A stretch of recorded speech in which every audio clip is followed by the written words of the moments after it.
O encontro de Jesus com o jovem rico. Parte 2.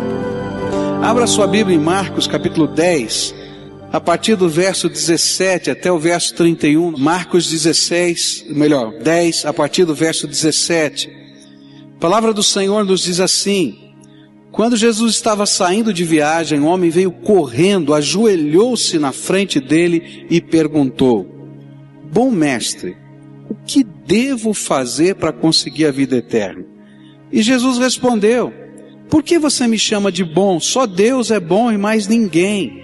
Você conhece os mandamentos? Não mate, não cometa adultério, não roube, não dê falso testemunho contra ninguém, não tire nada dos outros, respeite o seu pai e a sua mãe. Mestre, desde criança eu tenho obedecido a todos esses mandamentos, respondeu o homem. E Jesus olhou para ele com amor e disse: falta mais uma coisa para você fazer. Vá, venda tudo o que tem e dê o dinheiro aos pobres, e assim você terá riquezas no céu. Depois venha e me siga. E quando o homem ouviu isso, fechou a cara, e porque era muito rico, foi embora triste. Jesus então olhou para os seus discípulos que estavam em volta dele e disse: como é difícil os ricos entrarem no reino de Deus. E quando ouviram isso, os discípulos ficaram espantados, mas Jesus continuou: meus filhos, como é difícil entrar no reino de Deus. É mais difícil um rico entrar no reino de Deus do que um camelo passar pelo fundo de uma agulha. E quando ouviram isso, os discípulos ficaram espantadíssimos e perguntavam uns aos outros: então quem é que pode se salvar? E Jesus olhou para eles e disse: para os seres humanos isso não é possível, mas para Deus é, pois para Deus tudo é possível. Aí Pedro disse: veja, nós deixamos tudo e seguimos o Senhor. E Jesus respondeu: eu afirmo a vocês que isto é verdade. Aquele por causa de mim e do Evangelho deixar casa, irmãos, irmãs, mãe, pai, filhos ou terras, receberá muito mais ainda nesta vida. Receberá 100 vezes mais casas, irmãos, irmãs, mães, filhos, terras e também perseguições. E no futuro, receberá a vida eterna. Muitos que agora são os primeiros serão os últimos, e muitos que agora são os últimos serão os primeiros. Vamos orar a Deus. Pai querido, muito obrigado, porque a Tua palavra é viva e eficaz. Nós te louvamos, Senhor, nós te bendizemos. E nesta hora quero te pedir, Senhor, fala ao nosso coração. Fala ao nosso coração. Toca a nossa alma. Discerne, Senhor, as coisas que vão dentro de nós e revela a Tua vontade a cada um de nós. É aquilo que oramos em nome de Jesus. Amém. Vimos que esse texto fala de contrastes, coisas que estão quase que despontando diante dos nossos olhos por causa de serem antagônicas entre si, de serem diferentes. O primeiro contraste que nós vimos, que havia um homem que pensava que estava tão perto, tão perto, tão perto de Deus, que faltava tão pouco para ele poder continuar nessa jornada de fé. Mas Jesus vai mostrar que na verdade ele estava muito longe. E o contraste é justamente esse, tão perto, mas tão longe. E isso acontecia porque esse homem tinha um tesouro guardado no seu coração. E o problema dele não era dinheiro, não era outra coisa a não ser o que estava guardado como tesouro no seu coração. E a mesma coisa que Jesus pediu para esse homem rico, foi o que ele pediu para Pedro, Tiago, João, ele pediu para Mateus, Levi, e ele pede para todos quantos querem ser discípulos de Jesus, que Jesus seja o primeiro e seja o tesouro do nosso coração. E nós aprendemos que quando Jesus encontrou uns pescadores e eles fizeram a maior de todas as pescas da sua vida, o sonho de um pescador é pegar um cardume. E eles pegaram um cardume. Quando chegaram na praia, Jesus disse para eles assim: olha, eu quero fazer de vocês pescadores de homens. Eles largam as redes, os peixes, eles largam o seu tesouro e vão embora. Nós aprendemos que Mateus Levi foi a mesma coisa. Ele tinha a banquinha de coletoria de impostos na entrada da cidade. Jesus passa por ele e diz assim: vem comigo. Ele larga o melhor emprego, cobiçado por todo mundo, e segue a Jesus. E Jesus olhou para esse homem e olhou para o tesouro do coração dele. O tesouro do coração dele era a riqueza, era a grana, era a herança que ele tinha recebido. E Jesus disse para ele: você está disposto a fazer-me o Senhor da tua vida e colocar em primeiro lugar? E assim aprendemos que a todos nós, Jesus olha para os nossos tesouros. Ele olhou para Abraão e disse primeiro: larga lá de Ur dos Caldeus, larga lá o teu Isaac. E a gente tem que aprender a depositar os nossos tesouros nas mãos de Deus. Mas nessa noite eu queria falar sobre um segundo contraste. O segundo contraste é que todo mundo achava aquele homem tão rico, muito rico, tão rico, mas Jesus achava aquele homem tão pobre. E esse era o segundo contraste: tão rico, mas tão pobre. Ele era muito rico na grana, no dinheiro, desse contexto do mundo material, mas ele era muito pobre na dimensão da sua vida espiritual, porque algo estava lá tomando o lugar mais precioso do coração dele. E isso foi uma coisa tão forte que Jesus faz uma das afirmações mais veementes da Bíblia. Ele vai dizer assim: quão dificilmente entrarão no reino de Deus os que têm riquezas. É mais fácil um camelo passar pelo fundo de uma agulha do que entrar um rico no reino de Deus. E algumas pessoas tentam interpretar esse texto de muitas maneiras diferentes. Jesus não está falando de riqueza, não está falando de grana, ele está falando de outra coisa. Mas aqui, quando a gente lê a Bíblia, não tem saída, é grana mesmo. Ele está falando assim: olha, é muito difícil. Aquela pessoa que está apegada ao dinheiro, aquela pessoa que tem todas as suas metas voltadas e consolidadas pelo poder do dinheiro, depor todos os seus tesouros e deixar Jesus ser o Senhor da sua vida. E nesse momento, a gente começa a perceber que Jesus está alertando os seus discípulos sobre o perigo de a gente colocar a materialidade dessa vida, as coisas dessa vida, como o rumo, o alvo, o sonho da nossa esperança. O perigo da gente construir um tesouro dentro da nossa alma que envolva recursos materiais. E a gente fica pensando: mas por que Jesus foi tão veemente assim? E ele falou que era perigoso, era difícil a gente compreender as coisas espirituais quando a nossa mente está focada nas riquezas. E é muito simples, a Bíblia vai explicar para a gente. Porque a riqueza destrói a simplicidade. Só isso.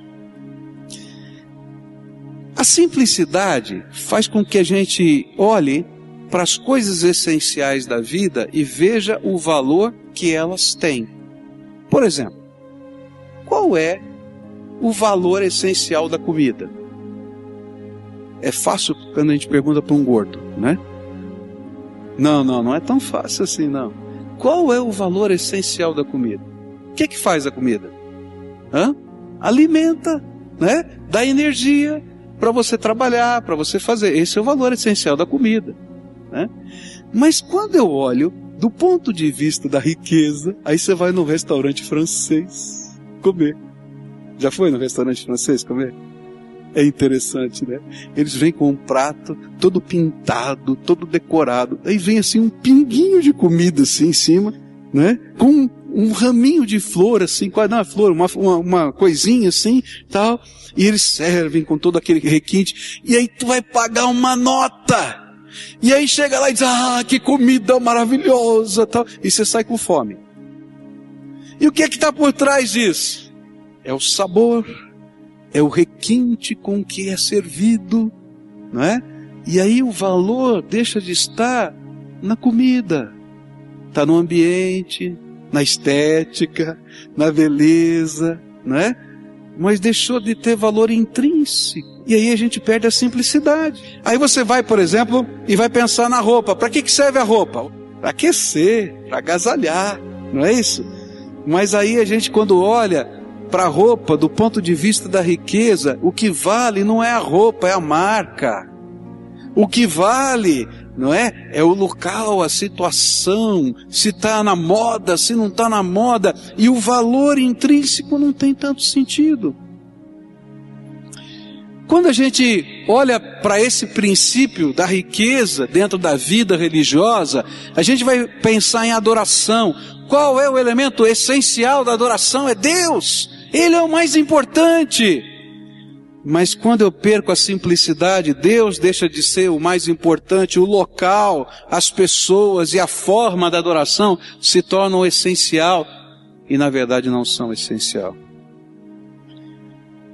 O que Jesus está dizendo é que quando nós perdemos a nossa simplicidade, e às vezes a perdemos por questões materiais, ou até porque estamos seguindo o curso desse mundo, o jeitão de viver que esse mundo dita, vai ficando cada vez mais difícil a gente deixar Jesus ser o Senhor da nossa vida.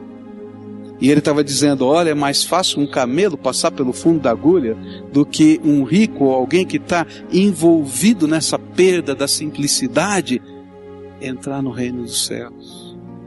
Porque eu perco a visão da essencialidade. Eu estava em Bangladesh fazendo uma visita e uma senhora que trabalhava numa organização das Nações Unidas e trabalhou durante a guerra entre Paquistão e Bangladesh. E eles passaram por uma grande dificuldade e etc. E então veio um grupo de mulheres da Europa, senhoras caridosas, enviadas pelas Nações Unidas, e encontraram o povo de Bangladesh comendo com as mãos. E comeram com as mãos. E aquelas senhoras falam, coitados deles, além de não ter comida, não tem garfo e não tem faca. Aí fizeram uma grande campanha na Europa para comprar garfo e faca para todo o povo de Bangladesh. E mandaram, e essa senhora foi a que recebeu garfo e faca. E aquela mulher estava iradíssima e disse assim para mim, pastor, eles não sabem que aqui no nosso país, a nossa cultura é que todos comam com as mãos. O que a gente precisava era de comida, não de garfo nem de faca. Você consegue perceber? Como a gente vai perdendo a simplicidade. E às vezes o essencial não é visto. Jesus precisa ser o Senhor da tua vida. Ele não quer outra coisa, Ele quer o seu coração, Ele quer ser o tesouro da sua alma. As outras coisas não são tão importantes, mas quando eu perco a minha simplicidade, tudo mais é importante. Eu não consigo sentar para adorar a Deus com alguém que não esteja no mesmo nível social que eu. Eu não quero que os meus filhos usem o mesmo berçário de uma criança que veio da favela, porque o nosso coração está duro demais para entender que Deus ama cada ser humano. E quando a gente tem essa perda da simplicidade, queridos, a gente não enxerga o que realmente necessitamos na dimensão espiritual. Eu e você, não importa quem sejamos, precisamos do perdão de Deus, porque você e eu somos pecadores. E aí, às vezes quando eu perco a simplicidade, eu olho para você e digo, você é pecador, mas eu sou um homem de bem. E aí Jesus está dizendo, você é pior pecador que o outro, porque o outro enxerga que tem pecado, você nem isso consegue ver. Sabe o que acontece quando a gente perde a simplicidade, e às vezes o dinheiro faz isso com a gente? A gente se acha digno e merece alguma coisa. Enquanto que Jesus diz que nós precisamos da misericórdia dele, não tem dignidade humana nenhuma, a não ser aquela que Deus derramou por seu amor e graça a nosso favor. Quando a gente pensa que tem alguma dignidade, a gente quer negociar com Deus e quer conquistar algum lugarzinho na imagem de Deus, no poder de Deus, na graça de Deus, através das nossas obras, dos nossos merecimentos. E nós achamos que podemos comprar Deus. Quem é que pode comprar Deus? Ninguém. Esse era o pecado que Jesus estava apontando na igreja morna, lá no livro de Apocalipse. Jesus disse assim: conheço as tuas obras, que nem és frio nem quente, oxalá foras frio ou quente, assim porque és morno e não és quente nem frio, vomitar-te-ei da minha boca. Porquanto dizes, rico sou, estou enriquecido, de nada tenho falta, e não sabes que és um coitado, miserável, pobre, cego e nu. Aconselho-te que de mim compres ouro refinado no fogo, para que te enriqueças, e vestes brancas para que te vistas, e não seja manifesta a vergonha da tua nudez, e colírio a fim de ungires os teus olhos, para que vejas. Ah, Jesus precisa abrir os meus olhos e os seus. Porque se eu tiver de nariz empinado, achando que eu posso, que eu sei, que eu consigo, que eu sou melhor que os outros, eu não vou ser capaz de enxergar a minha necessidade espiritual, que eu sou pobre, pecador, necessitado da graça. Jesus estava preocupado porque muitas dessas pessoas não se tornam ensináveis, porque criam um falso senso de poder e autoridade, com que faz com que a pessoa sinta-se no dever de ser mestre e não aluno. Esse é problema de adolescente. Sabe tudo. Não é? Sabe tudo. Ah, mãe, não vai fazer eu pagar esse mico, né, mãe? Eu já sei tudo, já entendo tudo, da vida inteira. E toda vez que a gente acha que sabe tudo, a gente não aprende nada. Não é verdade? Isso também vale para os cabecinha branca. Os que perderam o cabelo também está valendo. Porque a gente acha que a experiência da vida já ensinou tudo e eu não preciso aprender nada. Queridos, toda vez que alguma coisa, algum valor, pode ser o dinheiro, pode ser a idade, pode ser o grupo que eu estou envolvido, faz a gente imaginar que a gente não vai aprender mais nada, que a gente já sabe tudo da vida. Então Deus não pode falar ao nosso coração. Vai crescendo dentro de nós um senso de arrogância. E a gente vai se tornando indiferente e insensível às necessidades e às limitações dos outros. E a gente olha as necessidades e limitações dos outros não como necessidade, mas a gente olha com um olhar de crítica. Esse é o problema dele. Ele fez errado, tem que ser assim. E toda vez que isso acontece conosco, a gente vai se tornando insensível à voz do Espírito Santo dentro da nossa alma. Toda vez que você não se deixa ensinar, você não deixa o Espírito mostrar o que você mais precisa. O que Jesus queria ensinar é que é muito difícil um rico entrar no reino dos céus. Não é porque o dinheiro seja um demônio que está na mão da gente, mas é porque às vezes aquela falsa sensação de poder, aquela falsa sensação de dignidade, aquela falsa sensação de importância que advém dele, ou que advém, quem sabe, até da sua posição num grupo qualquer, atrapalha a gente de ter a simplicidade e a humildade de ser ensinado pelo Senhor. E sabe o que é incrível? É que essas coisas escravizam a gente. E a gente vai não conseguindo imaginar a nossa vida sem essas coisas. E que se a gente perder estas coisas, eu não estou falando o essencial, mas o requinte dele, eu vou perder minha vida. Quando houve a quebra da Bolsa de Nova York em 1929, muitas pessoas que perderam muito dinheiro subiram em cima das janelas dos prédios de Wall Street, lá em Nova York, e se jogaram. Muito provavelmente aquelas pessoas nunca iriam passar fome na sua vida. Eles perderam a sua riqueza, mas não iam morrer de fome. Mas eles não conseguiam conceber a vida sem a riqueza. E o essencial, que é a vida, virou secundário. Eles estavam escravizados. Às vezes a gente imagina que esse processo eu tenho como lidar. Não, eu não sou tão apegado às minhas coisas. Vai mexer na sua camiseta lá dentro da sua gaveta. Você vai ver se você é apegado.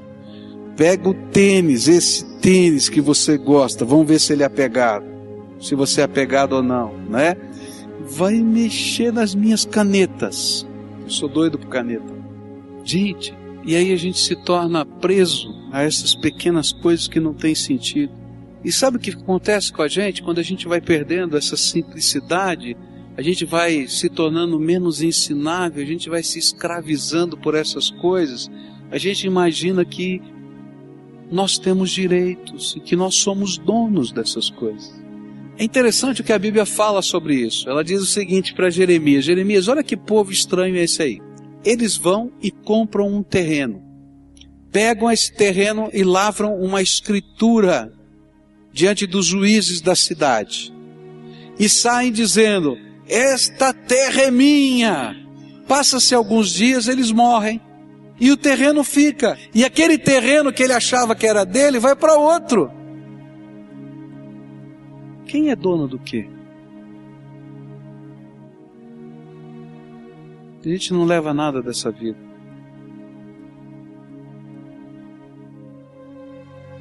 E aí a gente fica imaginando que a gente é dono de alguma coisa. E é por isso que Jesus estava olhando para aquele jovem e disse assim: moço, você não entendeu nada da vida ainda. Você não é dono de nada.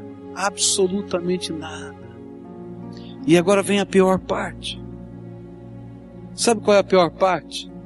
É quando a gente começa a fazer contas de quanto custa adorar a Deus.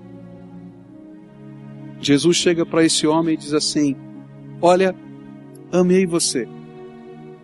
Eu gostaria que você fosse o 13º apóstolo. Vem comigo. Na mesma condição como ele chamou Pedro, Tiago, João, Mateus, Levi, ele chamou esse homem. Mas te falta uma coisa. Vende tudo que você tem. Dá aos pobres e segue-me. E aí aquele moço começou a fazer conta. Esse negócio de adorar Jesus é muito caro. Dá pra gente pichinchar? Abaixa um pouquinho o preço. E Jesus é irredutível. Ou ele é Senhor, ou ele não é. E aí ele achou que seguir Jesus era caro demais. E ele vai embora. A mesma coisa aconteceu com os habitantes da cidade de Gadara. Jesus faz um milagre naquela cidade. Tem um endemoniado. O endemoniado que todo mundo não sabia mais o que fazer com ele. Ele morava nos sepulcros. Morava no cemitério. Ficava acorrentado. Ele era tão forte que ele quebrava as correntes. E um dia Jesus começou a conversar com ele, os demônios foram expulsos e a cidade viu que esse homem agora estava bonito, vestido, arrumadinho, falando como gente. Mas os demônios tinham entrado em 2.000 porcos. E os porcos, enfurecidos, se lançaram de um precipício e morreram. E aí eles foram procurar Jesus, eles temeram Jesus porque viram um milagre. O homem estava bom. Mas disseram assim: Jesus, por favor, vai para outra cidade, porque é muito caro o senhor ficar aqui. Custou para a gente 2.000 porcos. E tem muita gente fazendo conta para servir a Jesus. Quando Jesus começa a mexer nos tesouros do nosso coração, e ele diz: quer andar comigo? Então entrega o tesouro que está no teu coração. Entrega aquilo que está consumindo a tua vida. Entrega o teu projeto profissional, entrega os teus estudos, entrega a tua grana, entrega as tuas aspirações, os teus sonhos. A gente, como esse homem, fica fazendo contas e diz: está caro demais. E aí a gente perde a maior de todas as bênçãos, que não é somente Jesus morando dentro do nosso coração e na nossa vida, mas é a eternidade com Ele no céu. Aos olhos de Jesus, aquele jovem era tão rico. Ou melhor, aos olhos dos homens, aquele jovem era tão rico. Mas aos olhos de Jesus era tão pobre, porque era escravo das suas riquezas e não o dono delas. Mas sabe qual é a maravilha nesse texto? É que enquanto os discípulos diziam assim: ninguém vai se converter. Ninguém vai se converter porque é caro demais. É impossível um camelo passar pelo fundo da agulha. Jesus olha para os seus discípulos e diz assim: vocês não entendem nada. Para os homens pode ser impossível, pode ser inadmissível você entregar todos os seus tesouros, mas para Deus tudo é possível. E eu quero falar como é que Deus trabalha isso na minha vida e na tua vida. Toda vez que eu perco a minha perspectiva e alguma coisa começa a tomar o lugar de Deus na minha vida, Deus no seu amor me faz confrontar com a vida. Se você está apaixonado por alguém e essa paixão se torna o tesouro do teu coração, você vai dar trombada com a vida. E aí você vai aprender o sabor de levar um fora. É verdade. E aí a gente vai chorar, vai achar que vai morrer. E aí Deus está dizendo assim: querido, existe tesouro maior. Eu sou o teu tesouro. Se você está imaginando que vai ficar maravilhoso e enriquecido, vai mexer com muita coisa, em algum momento da sua vida você vai sofrer algum tipo de perda. Eu sempre digo que todo Jacó tem o Labão que merece, né? Porque o Jacó era enrolão. Deus coloca um Labão na vida dele, o sogro que era mais enrolão do que ele, e enrolava Jacó. E Deus faz isso na nossa vida. Se o teu valor é ter vantagem em tudo, você vai encontrar um Labão. E o Labão vai derrubar. Amém mesmo, é isso mesmo. Ela vai derrubar e de repente você vai se ver naquela situação horrível. E foi isso que aconteceu com Jacó. Labão mudava de ideia, ele só podia fazer uma coisa: Deus, o que o Senhor pode fazer por mim? E Deus fazia milagres na vida de Jacó. Se você está achando que o tesouro da tua vida é a tua aspiração profissional, alguém vai te puxar o tapete um dia. Eu não vou dizer para você que você vai continuar com o tapete lá caído no chão. Deus na sua misericórdia vai te levantar. Mas Ele vai mostrar para você que esse tesouro é um tesouro que se desvanece muito rápido. Se você não tem a essência do significado da vida, de repente o seu carro bate e você vai olhar e dizer: opa, a vida é muito mais do que tudo isso que eu estou correndo atrás. Eu não vou me esquecer do testemunho que eu ouvi de um irmão nosso aqui. Estava na noite do ano novo indo para a casa do seu sogro, e ele com a sua esposa, de repente ele sentiu um negócio arder no seu peito, quente, e ele instintivamente colocou a mão e segurou, e quando ele abriu a mão era um projétil, uma bala de revólver, que tinha parado no peito dele, não tinha furado a sua carne. E quando ele olhou aquilo, ele começou a tremer as pernas, encostou o carro no meio-fio, começou a chorar e disse assim: o que é a vida da gente?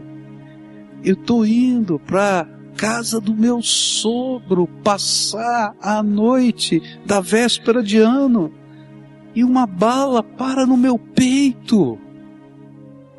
Eu podia ter morrido. Eu não tenho controle de nada. Eu não sou nada.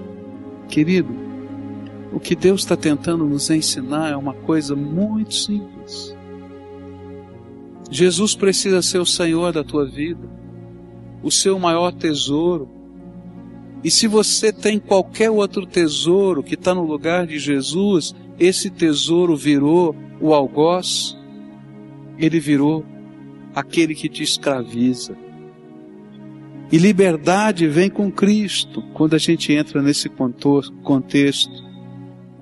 E aí a gente vai descobrir que quando a gente se coloca na potente mão de Deus, e a gente se humilha debaixo da potente mão de Deus, Ele no tempo correto nos exalta e coloca a graça dele sobre a nossa vida. E é por isso que Jesus termina com esse texto, versículo 31. Mas muitos os que são primeiros serão últimos, e muitos que são últimos serão os primeiros. O que Jesus queria dizer com isso? Uma coisa simples. É que na ótica desse mundo a gente vai olhar e dizer, esse aqui é o mais importante, aquele é o mais importante, aquele outro é o mais importante, porque nós só estamos olhando a aparência. Mas quando se revelar o dia da glória do Senhor, naquele dia nós vamos ver a essência. E se o teu coração não estiver cheio da graça de Jesus, você está perdido. E sabe o que a Bíblia diz? É que não importa quem você seja nesse mundo, qual a autoridade que você tenha, naquele dia do juízo de Deus, todos nós seremos igualados debaixo do pecado. Eu fico pensando nesse dia do juízo de Deus. Você já pensou se os seus pecados mais secretos começassem a aparecer agora na frente de todo mundo, nos dois telões? E agora?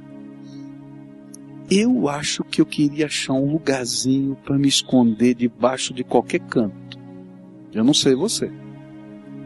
Porque a Bíblia diz que não tem uma pessoa sequer que não seja pecadora. Naquele telão vai aparecer a minha vida, o meu pecado, o teu pecado. Porque, queridos, aquilo que a gente está vendo aqui é só uma parte. Deus está vendo a gente por inteiro. E Ele está vendo quem eu sou e quem você é. Eu e você somos pecadores. E toda a nossa dignidade vai por terra. Tem uma história infantil muito interessante, né?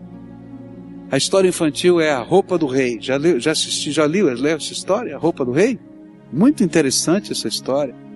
Diz que um rei queria uma roupa muito bonita, a mais bonita, e queria que o pessoal tecesse o tecido mais fino do mundo.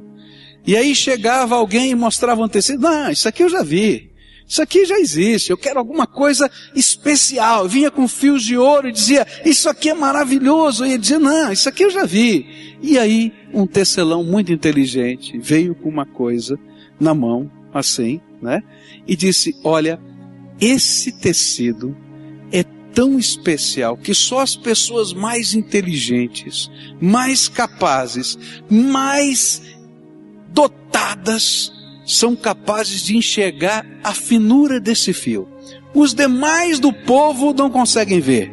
E aí então, veja só, rei, e fazia assim, e o rei, para não dizer que ele não estava vendo, que ele não era o mais inteligente e o mais incapaz, dizia, mas esse tecido é maravilhoso.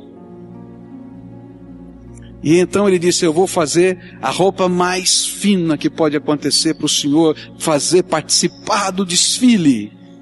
E ele então começa e faz de conta que está costurando, e prova, e veste e tal, e o rei não está vendo nada.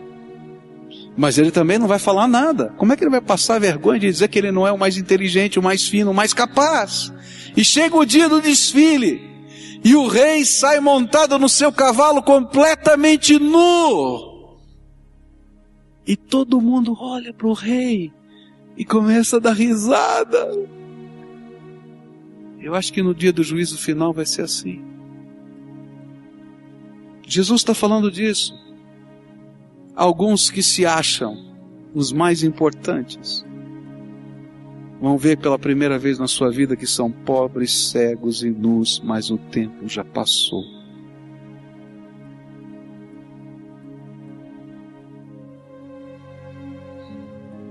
Hoje, Jesus para diante de nós, como Ele parou diante daquele jovem rico, e olha para você e para mim e diz assim: eu amei você, eu amei você, e eu tenho um propósito para a sua vida, eu tenho um plano para você, algo muito especial, que antes da fundação do mundo, antes de você existir, eu planejei só para você. E sabe o que mais?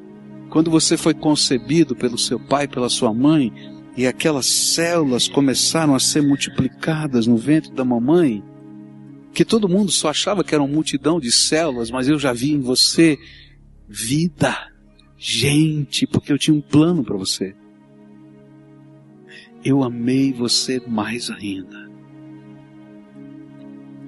E eu quero que você coloque a tua vida nas minhas mãos, para que eu te ensine a viver toda a vida. E que você coloque os teus tesouros nas minhas mãos. Os teus sonhos, os teus projetos. E aí você vai sentir medo, como qualquer ser humano sente. Medo de fazer entregas. Eu me lembro quando Jesus me chamou para o ministério pastoral. Ele disse para mim assim: eu tenho um plano para você e eu quero que você se coloque na minha mão. Eu tenho um ministério para você. Eu tinha 12 anos. E eu me lembro muito bem da oração que eu fiz. A oração foi a seguinte: Senhor, quando eu crescer, o Senhor fala comigo. Porque eu sou muito criança. Como é que eu vou decidir a minha vida com 12 anos? Eu não tenho condição. E eu nunca vou me esquecer do texto que ele usou para falar o meu coração. Foi Jeremias 1. Sabe quando Deus fala assim, a gente não tem dúvida que foi ele? Ele disse assim: não digas eu sou uma criança, porque onde quer que eu te mandar, você vai. Eu falei: opa, esse negócio ficou sério. E ele falou assim: porque antes que você nascesse, eu já tinha te consagrado e te escolhido para ser um profeta. Queridos, ele não fez isso só comigo, ele fez com cada um de nós. Antes de você nascer, Deus tinha e tem um plano para a tua vida. Eu não sei qual é esse plano, esse é de Deus para mim, eu não sei qual é o teu.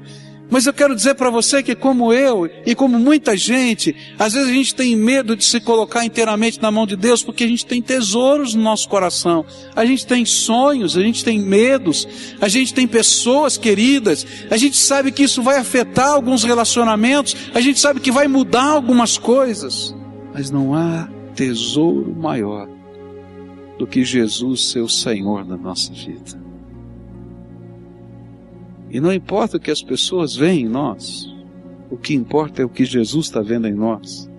Porque naquele dia, eu não quero andar com a roupa do rei. Eu quero andar com as roupas da graça do Senhor Jesus por toda a eternidade. Eu queria orar com você. Uma oração muito simples. Mas uma oração que tem efeitos tremendos sobre a nossa vida. A oração da entrega do nosso coração, da nossa alma, da nossa vida, dos nossos propósitos para Jesus. A oração onde a gente deixa o controle para Ele. A oração da simplicidade. Senhor, eu não sei o que é mais importante. As pessoas me dizem que ter isso ou ser assim é o mais importante. Mas eu quero fazer aquilo que o Senhor quer que seja o mais importante na minha vida.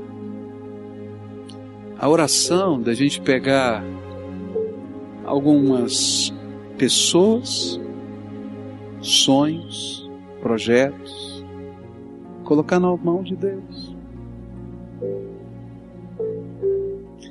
Sabe o que eu tenho aprendido?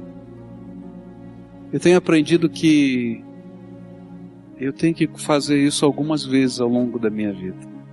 Não foi um dia único que eu depus os meus tesouros. Que o coração da gente parece uma gaveta. Gaveta de escrivaninha. Você já viu que interessante gaveta de escrivaninha? Você abre a gaveta de escrivaninha e está cheia de papel. Aí chega uma hora que está caindo o papel pelo lado e diz, vou fazer uma limpeza. A gente tira aquele papel todo e diz, puxa vida, joguei mais da metade fora. E o que eu não joguei não é porque eu não uso, não é porque eu uso, é porque eu ainda estou apegado. Não é verdade? E às vezes Deus faz isso com a minha vida. Ele diz assim, vamos fazer uma limpeza. Você está entulhado. Você não tem tempo para mim. Você não me deixa de guiar os teus passos, ensinar o caminho para você. É porque tem muita coisa entulhando o teu coração. Você diz que eu sou o Senhor, mas na prática não é assim que funciona. Tem gente que o Senhor da sua vida é um celular.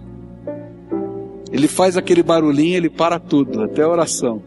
Opa, o que foi? Tá.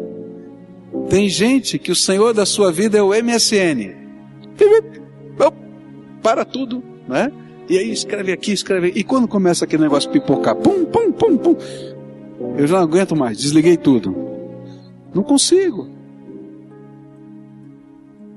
Tem gente que o Senhor da sua vida é a opinião de alguém. Ah, se alguém me elogiar fulano, se Beltrano, se... Queridos, quem tem que ser o Senhor da sua vida é Jesus. Tem que ser Jesus, só Jesus. Hoje eu queria convidar você a entregar os teus tesouros para Deus.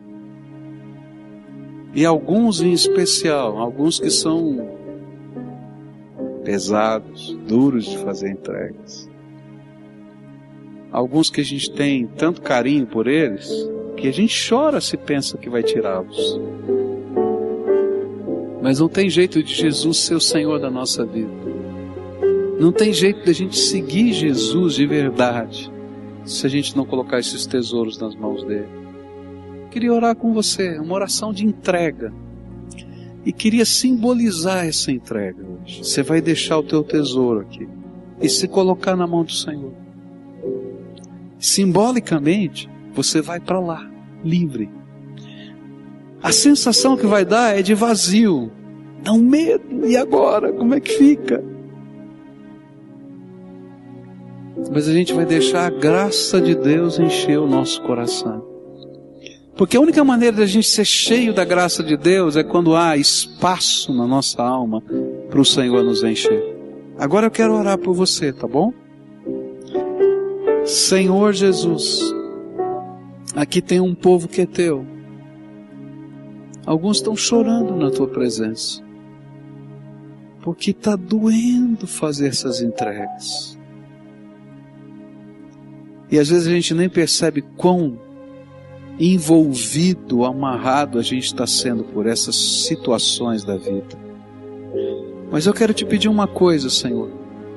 Olha, Senhor, com amor para essas pessoas que estão aqui.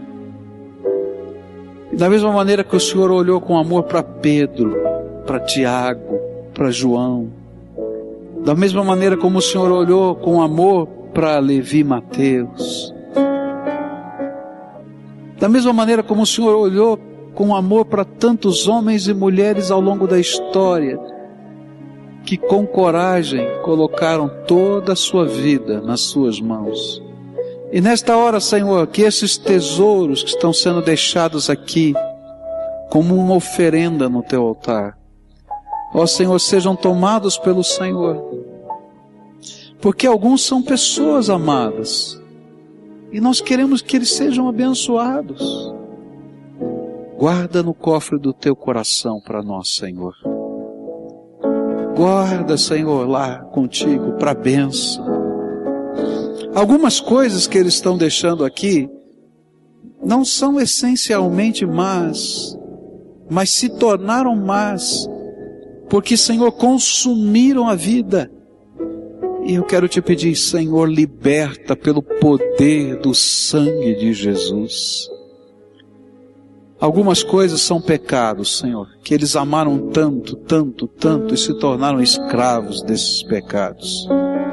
E eu quero te pedir, Senhor, que nessa hora venha do trono da graça uma palavra de comando, porque o Senhor é o Rei dos reis e Senhor dos senhores. E essa palavra seja livre. Seja livre. E nesta hora, Pai, haja uma ministração da Tua bênção, e que a promessa do Senhor comece a se cumprir na vida deles. Que o Senhor abra as janelas dos céus e derrame sobre eles, Senhor, do Teu Espírito Santo. E que esse Espírito, Senhor, se multiplique em graça, em misericórdia, em amor, e que a alegria do Senhor esteja sobre eles, Senhor. A alegria do Senhor esteja sobre eles. E que a alegria do Senhor seja a força de vida deles. Senhor, muda os olhos para poderem enxergar a vida com outros olhos. Muda, Senhor, a perspectiva para que eles possam ver os Teus propósitos, Senhor. Muda, Senhor, e dá a Tua direção, segundo a Tua vontade. Que aquele plano maravilhoso que o Senhor preparou para cada um deles comece a se cumprir agora na vida desses Teus filhos. É aquilo que eu oro em nome de Jesus. Amém. Amém. Amém. Amém.